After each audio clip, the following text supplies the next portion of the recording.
माझ्या तमाम मराठी बांधवांनो, भगिनींनो आणि मातांनो, आज महाराष्ट्राचा विकास आराखडा सादर करताना मला खूप आनंद होतोय।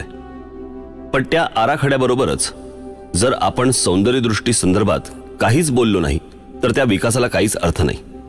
आणि विकास घडवायचा असेल तर दूरदृष्टी हवी, आणि दूरदृष्टीला जर रचनेची आणि सौंदर्याची जोड असेल तरच तो विकास चिरंतन टिकेल। एक उदाहरण देतो, मुंबईतल्या छत्रपती शिवाजी टर्मिनसचं। जवळपास 125 वर्षापूर्वी ब्रिटिशांनी हे स्टेशन बांधलं। 125 वर्षापूर्वी या शहराची लोकसंख्या कितीची होती? आज या मुंबईमध्ये एवढे लोंढे आलेत, पण आजही हे स्टेशन टिकून आहे। का टिकून आहे? कारण त्याची रचना सर्वोत्कृष्ट आहे। आणि रचना कधी सर्वोत्कृष्ट होते? जेव्हा त्यात सौंदर्यदृष्टी असते। छत्रपती शिवाजी टर्मिनस नंतर आपण अनेक स्टेशन्स उभारली, पण त्यात ना दूरदृष्टी आहे ना रचना, नुसती भकास आणि उजाड। स्वातंत्र्यपूर्व काळात बांधलेले हे ब्रिज पहा।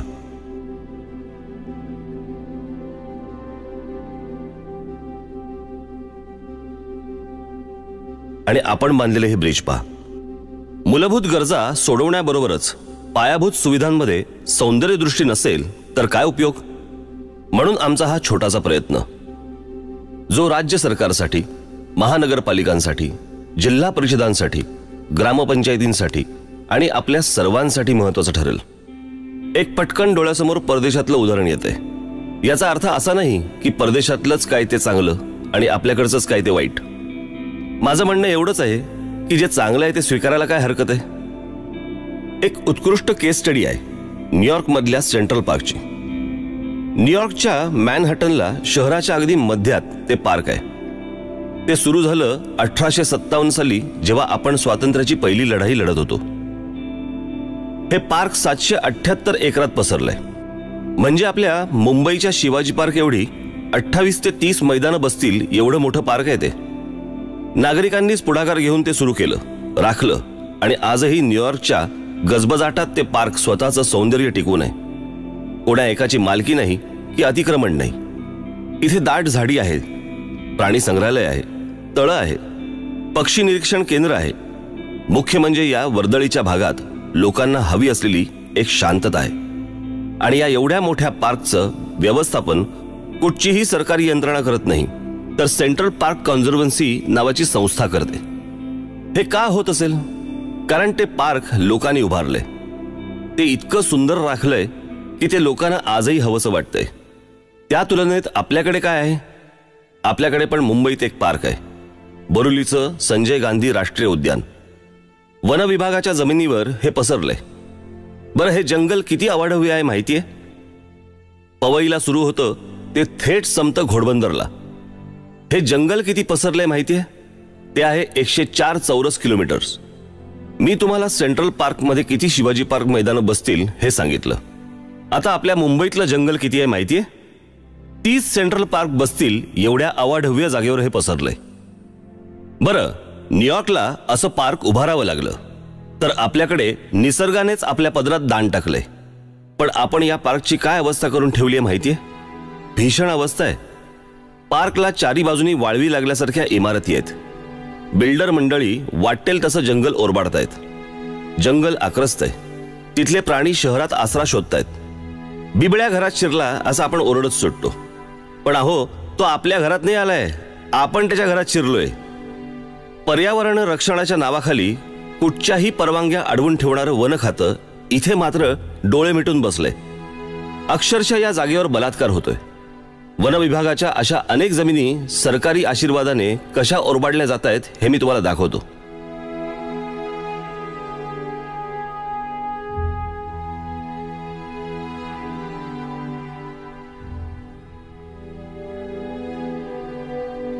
पाहिलं? याचं कारण सेंट्रल पार्कवर जसं लोकांचं लक्ष असतं तसं आपण ठेवत नाही। इथे आपलाच रेटा कायम ठेवला पाहिजे, कारण सरकारने तर बिल्डरांना आणि खाण माफियांना ही जंगलं आंदणच देऊन टाकली आहेत। अशी जंगलं सुंदर ठेवणं शक्य नाहीये का? शक्य आहे, पण आपल्याला दृष्टिकोनात बदल आणावा लागेल। या जंगलांना, या नॅशनल पार्क्सना आपलं मानावं लागेल। एकदा हे झालं की ही जंगलं आणि ही पार्क्स जगातली सुंदर पर्यटन स्थळं होतील. हे झालं बोरिवलीच्या नॅशनल पार्कचं. मी तुम्हाला अजून काही उदाहरणं देतो. या आपल्या राज्यातल्या वनजमिनींची बिल्डरांना आणि खाण माफियांना हाताशी धरून सरकारने कशी वाताहत केली आहे ते दाखवतो. आपल्या कल्याण डोंबिवली जवळच्या शिळफाट्याजवळची जमीन दाखवतो. त्याचं काय केलंय ते पहा एकदा.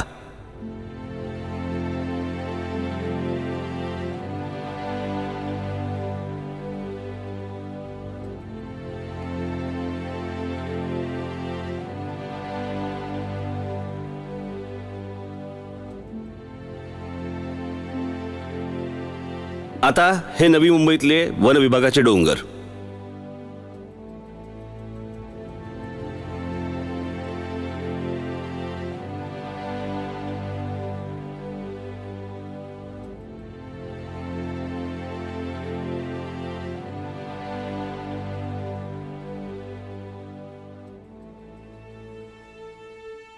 असा संपूर्ण महाराष्ट्रभर सुरू आहे.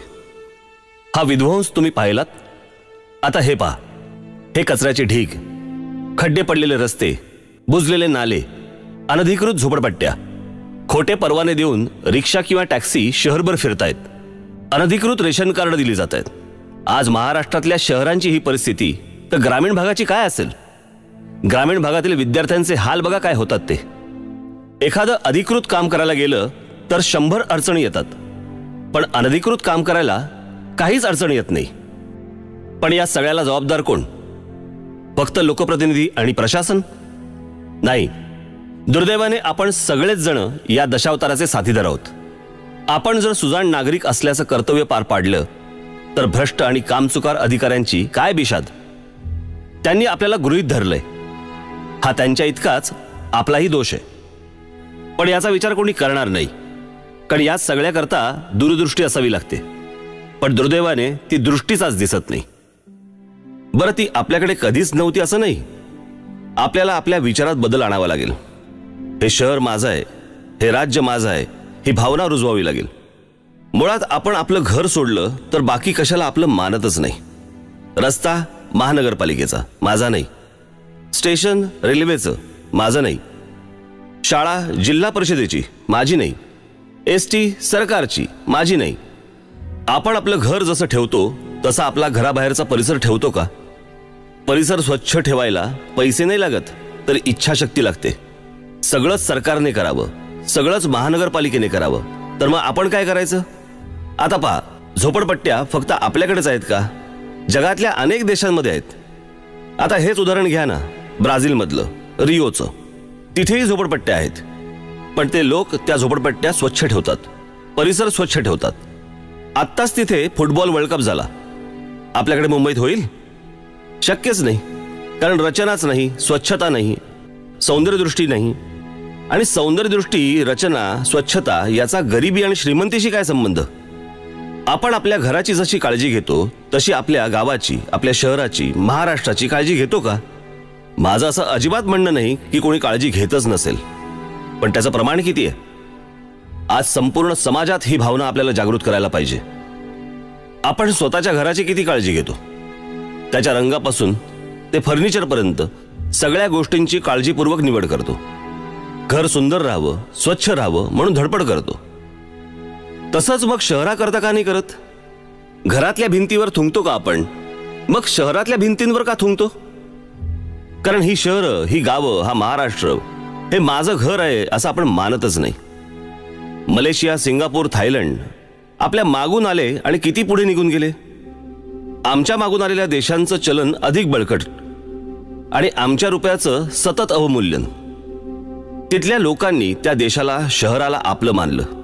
जगात प्रत्येक प्रगत देशातला माणूस आपल्या परिसराची, शहराची, देशाची, आपल्या घरासारखी काळजी घेतो. त्यांच्या परंपरा, स्मारकं अभिमानाने जगासमोर ठेवतो. आपल्याकडेही अभिमानाने दाखवण्यासारख्या प्रचंड गोष्टी आहेत. 700 किलोमीटर पसरलेली कोकणची आपली किनारपट्टी आहे. सह्याद्री पर्वत रांगा आहेत, जंगलं आहेत, शिवरायांची गडकिल्ल्यांच्या रूपाने उभी असलेली स्मारकं आहेत, उत्कृष्ट मंदिरं आहेत. आपल्या बुलढाण्यात लोणारचं जे विवर आहे ना, ते जगात 3ऱ्या क्रमांकाचं विवर आहे आणि आपल्या देशातलं एकमेव, उल्कापातामुळे तयार झालेलं. आज आपल्या नागपुरात देशाचा मध्यबिंदू आहे. पण आम्ही कोणाला दाखवत नाही आहोत. शेकडो वर्षांची संगीत परंपरा आहे, साहित्य परंपरा आहे, नाट्य परंपरा आहे, क्रीडा क्षेत्राची परंपरा आहे. अहो, देशात ज्यांनी चित्रपट सृष्टीचा पाया रचला त्या दादासाहेब फाळकेंनी सुरू केलेली चित्रपट सृष्टी आहे. महाराष्ट्राकडे विद्वत्ता आहे, सामाजिक क्षेत्रात काम करणाऱ्या संस्थांचं मोह आहे, शेकडो वर्षांची वारकरी परंपरा आहे. अशा असंख्य गोष्टी आपल्याकडे महाराष्ट्रात आहेत. पण हे आम्ही जगाला ओरडून सांगायला तयार नाही आहोत, अभिमानाने जगासमोर मांडायला तयार नाही आहोत आणि ते नीट राखतही नाही आहोत. आपल्या महाराष्ट्राची खरी ताकद आहे आपल्याकडचे गुणवान तरुण तरुणी. पण तेही हा देश सोडून चाललेत. का चाललेत? चांगलं शिक्षण आणि नोकऱ्या तर त्यांना इथेही मिळू शकतात, पण त्या परदेशातली उत्तम व्यवस्था, राहणीमान, सभोवतालचं वातावरण त्यांना आकर्षित करतं. या मुलांना या देशातच राहावंसं वाटावं असं बरं वातावरणही आपण 67 वर्षात देऊ शकलो नाही. पण आम्हाला या सगळ्याचं काहीच वाटत नाही, कारण आपण विचार करतोय फक्त आपला स्वतःचा. राज्याचा विचार ना तो दुसरा बघेल, या वृत्तीनेच आजपर्यंत घात झाला. एखाद्या समाजाने मनात आणलं तर काय चमत्कार घडू शकतो ते आता आपण पाहूया. आता हे शहर पहा, इथल्या इमारती पहा, रस्ते पहा. शहर पाहतानाच किती छान वाटतं. इथली रचना पहा, इथल्या इमारती पहा, किती छान आहेत. आता आपण दुसरं शहर पाहूया. इथल्या बागा पहा, इथले रस्ते पहा, वाटतं की नाही छान? ही जी 2 शहरं मी तुम्हाला आता दाखवली त्याचं पहिल्याचं नाव आहे हिरोशिमा आणि दुसऱ्याचं नाव आहे नागासाकी. हे पाहिल्यावर वाटतंय का की या शहरांवरती अणुबॉम्ब पडून ही शहरं बेचिराग झाली होती? गंमत म्हणजे बेचिराग झाल्यानंतर त्यातले काही अवशेष तिथे ठेवून त्याचे त्यांनी टुरिस्ट स्पॉट केले. मग आपल्याकडची शहरं काहीही कारण नसताना बॉम्ब पडल्यासारखी का वाटतात? त्यात काही शिस्त नाही, स्वच्छता नाही, रचना नाही, सौंदर्य नाही, नीटनेटकेपणा नाही. कधी कधी लाजही वाटते आणि कधी दुःखही होतं. ही परदेशातली उदाहरणं देताना मला काही फार आनंद होत नाहीये, पण जगाच्या तुलनेत आपण किती मागे पडलोय हे दाखवावं लागतंय, सांगावं लागतंय. आपल्यालाही हे सगळं बदलायचं आहे, पण त्याकरता आपल्याला सौंदर्यदृष्टी वाढवावी लागेल, रचनात्मक दृष्टिकोन आणावा लागेल. सौंदर्य आपल्या रोजच्या जगण्यात आलं पाहिजे. आपल्या वागण्यात, बोलण्यात, सार्वजनिक ठिकाणी काम करण्याच्या पद्धतीत, सरकारी कार्यालय, बागा, मैदानं, रस्ते, शाळा, ग्रामपंचायती, रुग्णालय, न्यायालय, सार्वजनिक स्वच्छतागृह, सार्वजनिक वाहतूक व्यवस्थेत, एसटी स्टँडवर, ट्रॅफिकमध्ये, महाविद्यालयांमध्ये, विद्यापीठांमध्ये, फुटपाथवर, सर्व ठिकाणी हे सौंदर्य आलं पाहिजे. आता हे बघा, हे काय रुग्णालय आहे? एखादा बरा असलेला माणूस देखील इथे आजारी पडेल. रुग्णालय कसंही बांधलं तरी चालेल असा विचार करून नाही चालणार. तिथे येणारा रुग्ण, त्याचे नातेवाईक यांच्या मनाला बरं वाटेल असं छान वातावरण आपल्याला तयार नाही का करता येणार? शाळेची इमारत घ्या, तिथे जाऊ नये, तिथे शिकू नये अशी का असते? छान रंगवलेली, सुरेख रचना असलेली, तिथे जावं, खेळत बागडत शिकावं असं तिथलं वातावरण का नसतं? काही खाजगी शाळा सोडल्या तर हे वातावरण कुठेच नसतं. आता आपली शासकीय कार्यालय घ्या, दुःखी, कष्टी अशी का असतात? तिथे जाऊच नाही असं वाटतं. त्या वातावरणातच एक सुस्तपणा, निरुत्साह असतो. सगळीकडे तेच वातावरण. आता आपल्या स्मारकांचंच घ्या ना. आपल्या स्मारकांविषयी तर बोलूच नाही. ज्या लोकांनी आपलं आयुष्य ज्या समाजाकरता दिलं त्यांची स्मारकं आपल्याला धड राखताही येत नाहीयेत. रंग उडालेली, निरुत्साही स्मारकं पाहून मला कधी कधी लाज वाटते. आपल्याला या वृत्तीत बदल घडवायला हवा. ही परिस्थिती बदलायला हवी. आपल्याला वातावरणातच एक सौंदर्य आणायचंय. आपल्या कामात, कामाच्या शैलीत, सरकारी कामकाजात सर्वत्र बदल आणायचाय. आपल्याकडे म्हटलंय सत्यम शिवम सुंदरम. सुंदरतेचं महत्व सत्य एवढंच आहे आणि निर्मिती एवढंच आहे. सुंदरता आपल्या वातावरणात आली पाहिजे, आपल्या अंगात भिनली पाहिजे. मी पुन्हा एकदा सांगतो की हे अवघड नाहीये. दुसऱ्या महायुद्धाने युरोप पार बेचिराग केला, पण लोक नाही खचली. त्यांनी पुन्हा नव्या जोमाने युरोप उभा केला. आज England, France, Poland, Germany, Austria, Japan, Russia हे देश पाहून विश्वास बसत नाही की इथे दुसरं महायुद्ध झालं होतं. मी एकदा परदेशात गेलो असतानाची एक आठवण सांगतो. तिथे प्रत्येक शहरातल्या, गावातल्या रस्त्यावर फिरताना मला एक अजब प्रकार दिसला. तिथे प्रत्येक घराच्या बाहेर फुलांची सजावट असायची. सजावट म्हणजे प्रत्येक त्यांची गॅलरी, त्यांचे वरांडे सगळे हे फुलांनी सजवलेले असायचे. त्याची रचना बघून मला गंमत वाटली. मी ज्यांच्याबरोबर फिरत होतो ते स्नेही तिथलेच होते. मी त्यांना विचारलं की इथल्या थंड वातावरणात फुलं टिकतात म्हणून हे लावतात का? ते म्हणाले, छे, इथे एक समज आहे. खूप वर्षापासूनचा. जे घर सुंदर सजवलेलं, त्या घरातील स्त्री ही चांगली अभिरुची असलेली आणि चांगलं आदरातिथ्य करणारी असणार. ज्या घराबाहेरची सजावट चांगली, त्या घरातल्या स्त्रीचं घराकडे लक्ष आहे असं ते समजतात. मला गंमत वाटली. गंमत याच्यासाठी वाटली की सत्यम शिवम सुंदरम हा मंत्र आपण जगाला दिला, पण दुर्दैवाने आपणच हा मंत्र विसरल्यासारखं आजकाल वागतोय. आपल्याला हे सगळं बदलायला हवं. महाराष्ट्राचं फक्त दिसणं नाही तर असणं सुधारायला हवं. बदल फक्त वरवरचा नाही तर तो आपल्या वृत्तीत यायला हवा. आपल्या वागण्यात, बोलण्यात, सार्वजनिक कार्यक्रम घेण्यात, किंबहुना राजकारणात देखील आपल्याला बदल घडवायचा आहे. कामाच्या पद्धतीत, कामाच्या झपाट्यात, सर्वत्र हे दिसलं पाहिजे. आपल्याला महाराष्ट्र सुंदर केला पाहिजे. महाराष्ट्र सुंदर म्हणजे रस्ते, नद्या, शाळा, सरकारी कार्यालय, बागा, सगळं वातावरण सुंदर केलं पाहिजे. मन प्रसन्न तर ते मन स्वप्न पाहिल मोठी. महाराष्ट्राला मोठं करण्याचं, संपन्न करण्याचं स्वप्न आपल्याला पाहायचंय. एका उत्तम मराठी समाजाचं स्वप्न. हे सारं सुरू होईल सुंदर राहण्यापासून, सुंदर रचनेपासून. ही सुंदर रचना हीच आपल्या महाराष्ट्राच्या विकासाच्या आराखड्याची गुरुकिल्ली. हीच आपली कार्यसंस्कृती, हीच आपली दिशा. सुंदर आणि संपन्न महाराष्ट्राची.